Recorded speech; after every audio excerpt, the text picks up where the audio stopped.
Hi y'all, I'm Barry Hack. Today we're going to be talking about family and winding up or finishing up Joseph's whole roller coaster ride and his whole ordeal. And as you can see from the screen, I've got a shirt on saying "World's Okayest Brother." Kind of in honor of Joseph. He was the world's okayest brother also. My sister got me this shirt a few years back, and it's a funny joke between the two of us. You know, when we were kids, as most brothers and sisters do, we fight. You see, I wanted her to play Monopoly with me and go up to Jack in the Box and buy me food, and well, she didn't. So, as all moms and dads try and do, we try and get our kids to share and to get along, and I wasn't too good at sharing. Probably still not the best, but I'm working on it. And as most adults, we tell our kids the things that we want to be able to be good at. You know, we tell our kids, you need to share, you need to get along. And as adults, it's kind of like, do as I say, not as I do. Well, we need to set the example. And today, we're going to finish talking about family. Family is a huge thing. Think about it. Anytime you have a problem, what do? You go to your family. You know, if you need to borrow a little bit of money or you need advice on what to do, a love loss, something, it's family who's there for you. And rightly so, they should be. And so last week we had Joseph locking up one of his brothers, Simeon, and it sent the brothers back to Dad, and Dad had sent them back for some more food. They had run out again. So all the brothers come back, and including Benjamin, excuse me. So he has all the brothers brought into his house, and Joseph kind of loses it. Remember, he hadn't seen his family in over 20 years, 12 to 13 years of slavery and being in prison. 7 more years of Joseph being in power and the famine not yet hitting, you know, the prosperity and collecting all the grain. And now he's come and it's been about a year of famine. They've come down and gotten some grain and gone back. And now we're about a year and a half into this. So a little over 20 years, he finally sees his brother Benjamin. And it's a sight that he can't emotionally handle. So he goes away and he cries, and he comes back and he gives them all grain in their sacks, and he puts a silver cup in Benjamin's sacks, or has a silver cup put in Benjamin's sack. But before they head out, he has them all stay at his house and feeds them and everything like that. And Benjamin, they're astounded that he has 5 times as much food as anybody else. All you can eat buffet for old Benjamin. So after they feasted and they've done everything they do, they feel like everything's over now. The brothers do. They head out on the way, and it says in the Bible, before they got too far along, Joseph sends some men after him, and they go and confront him. He gives them the words to say, and they said, the brothers are like, hey, we haven't ever stolen anything. We're good. We're not thieves. We're honorable men. See, we brought our brother Benjamin down there. We're telling the truth. And the steward who was sent after the brothers from Joseph said, okay, we'll do it like y'all say. Let's check and see. We'll check to see if you're honest men. And beginning with the oldest from Reuben all the way down to Benjamin. So Reuben opens his sack, nothing, and going on down, Simeon and Judah and Dan and everybody all the way down, and then all of a sudden the silver cup's found in Benjamin's sack. I want to pause here for just a sec. Can you imagine what the brothers are going through emotionally, mentally right now? We were almost gone from this guy. We're almost home. Now we have a place to come back and get grain. He knows who we are. We're good. Nope. Back to Joseph. So all the men loaded up. They go back. They tore their clothes. I mean, they're just distraught. They get in there. They're where Joseph's at. And Joseph's just kind of like, I kind of see him like this. Yeah. Sure. I believe you guys are honest men. And the brothers probably not realizing they were set up. Maybe they kind of halfway thought Benjamin took it. Maybe not. I don't know. It's your guess is as good as mine right here. So they get in there, and Joseph's questioning them again, and finally Judah. And I think Joseph, in my mind, this is a Barryism, it doesn't say. It says that Judah comes and appeals to Joseph. And I think Joseph's halfway testing the brothers to see if they've softened over the years, if they've sought God at all through all this hardship, if they're broken enough for him to reveal who he is. And so Judah comes to him and gives him this ply of, hey, I swore to my aged father, my dad's getting old, okay? And I swore to him with my life and my family's life. And I told him that Benjamin would come back safely and no harm would come to him.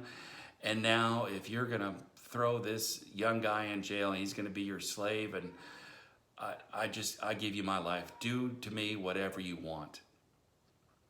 This right here just struck Joseph to the core. He cried for everybody to leave his presence. So here's the scene.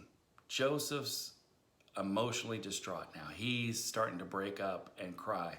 And these 11 men who are down there, basically on the ground, going, please have mercy on us, are going, what's going on? What is he about to do? That thought has to be running through their minds. So Joseph cries out, I am your brother, Joseph. And the Bible immediately says they were speechless. Look at what's going on. These 11 brothers, older, and then of course Benjamin being younger. Remember, Joseph was number 11 out of them and Benjamin number 12. So all these older brothers are looking at him probably going, what do we do? What do we do now that we're here and this is the guy that we wanted to kill?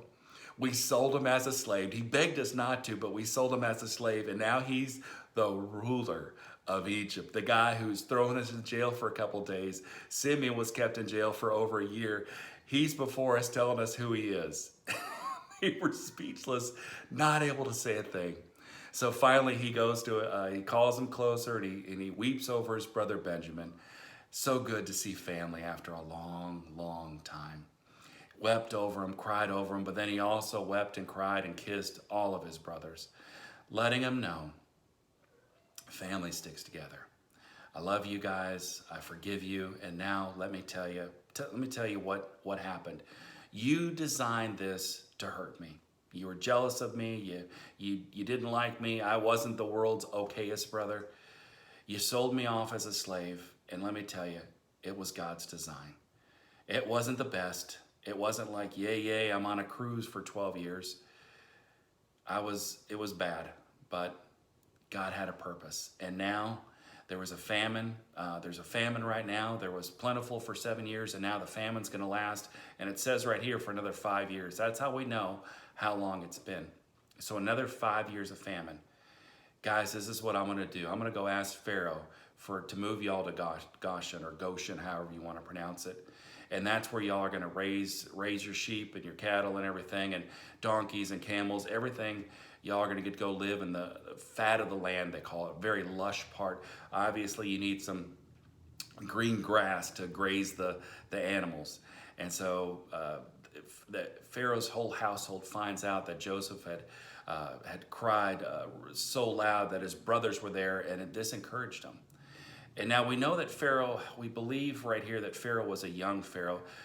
Due to chapters to come that it says that Joseph had become father to Pharaoh, and that Pharaoh, when he questions Joseph's dad, Jacob, I'm jumping ahead just a little bit so you can get a picture here. Pharaoh asked Jacob's dad, how old are you? And we know that from our own standpoint. When we were younger and we said, in our teenage years, someone who is 30, man, they're old. And then you get to your 20s and 30s, and man, someone who's 50 or 60, man, they're old. Now that I'm almost 50, I'm going, well, 70 doesn't look so bad. So here we understand that Pharaoh's a younger, probably a younger Pharaoh, and he is excited. He's ecstatic that Joseph now has the rest of his family down there, and he wants them to come live there. A couple other things that maybe you've thought about throughout the story. Joseph's in charge.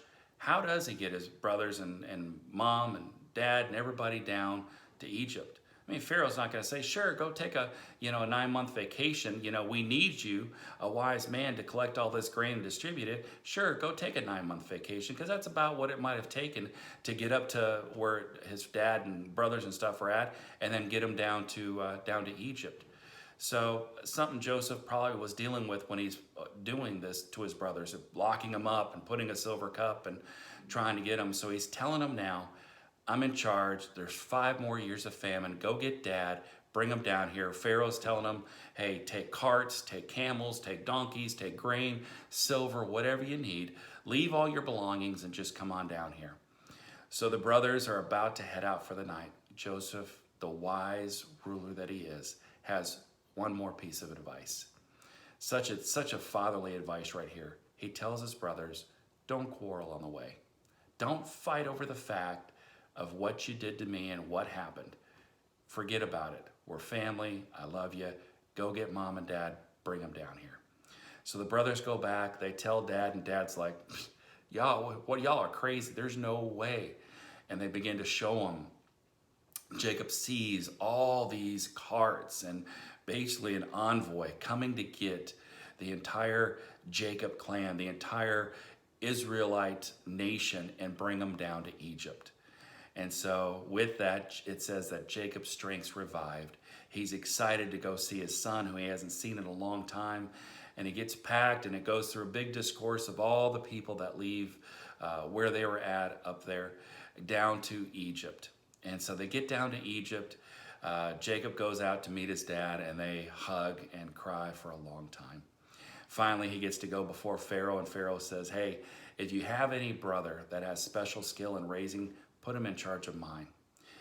Last point to the story today. Because of Joseph's witness, and I want y'all to think about this. Y'all have a witness, good or bad. Because of Joseph's witness of being a great ruler, wise, interpreting dreams, making the right decisions, God-honoring, he showed Pharaoh of what a God-honoring man should be like. And so Pharaoh took that as the rest of his family should be like that. And he asked, I want some good men taking care of my sheep, an honor, a high honor given to these guys. And so Pharaoh gave that to them. They go and settle in the land of Goshen. And pretty soon, Jacob dies. But before all that happens, everybody got down there. Families reunited. They forgave each other, and years of plentiful came on. And we find this out through the rest of Genesis and then into Exodus, that the Israelites had procreated, had reproduced at incredible numbers. A lot of people say like rabbits, but they had procreated so much that they'd become a nation. This promise was given way back to Abraham in Genesis chapter 12, that he was going to become a great nation. Now it is starting to become fulfilled. How awesome is the fact that God used a young boy through incredible turmoil, shaped him to the man he wanted him to be, allowed it to help the whole known world at that time not die off, but be fed, and then have the Israelite nation become what they became and just remain to this day. I want to say, I love you guys. Think about how important family is in your life. And I know it's important. It is to me. Be blessed this week. I love y'all. Talk to you later. Bye.